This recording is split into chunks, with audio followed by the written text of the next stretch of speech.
మగ్దుంపల్లి గ్రామ పంచాయతీ కార్యాలయ ఆవరణలో 77వ గణతంత్ర దినోత్సవ వేడుకలు దేశభక్తి స్ఫూర్తితో అత్యంత వైభవంగా జరిగాయి. ఈ సందర్భంగా గ్రామంలో పండగ వాతావరణం నెలకొంది. మగ్దుంపల్లి గ్రామ సర్పంచ్ కొనింటి సరళ జాతీయ పతాకాన్ని ఆవిష్కరించి త్రివర్ణ పతాకానికి వందనం సమర్పించారు. ఈ కార్యక్రమంలో ఉప సర్పంచ్ బోయిన రామలక్ష్మి, గ్రామ పంచాయతీ కార్యదర్శి నరసింహులు మరియు వార్డు సభ్యులు పాల్గొన్నారు. రాజ్యాంగం కల్పించిన హక్కులు, బాధ్యతల గురించి సర్పంచ్ మరియు ఉపాధ్యాయులు విద్యార్థులకు వివరించారు. దేశాభివృద్ధిలో ప్రతి పౌరుడు భాగస్వామి కావాలని పిలుపునిచ్చారు.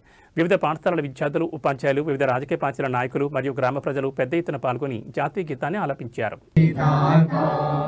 పంజాబ్ సింధు గుజరాత్ మరాఠా ద్రావిడ ఉత్తర వంగా వింధ్య హిమాచల యమునా గంగా ఉజ్జల జలధి తరంగా.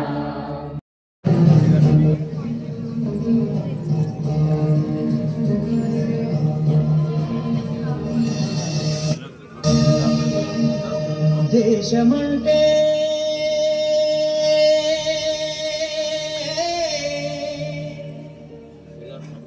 దేశమంటే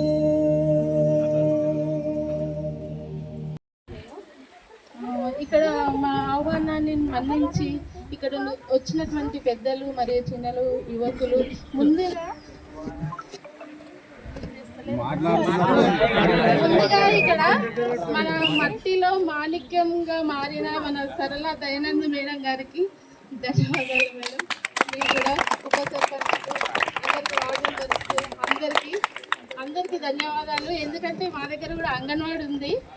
మేము పిల్లల్ని మాకు అక్కడ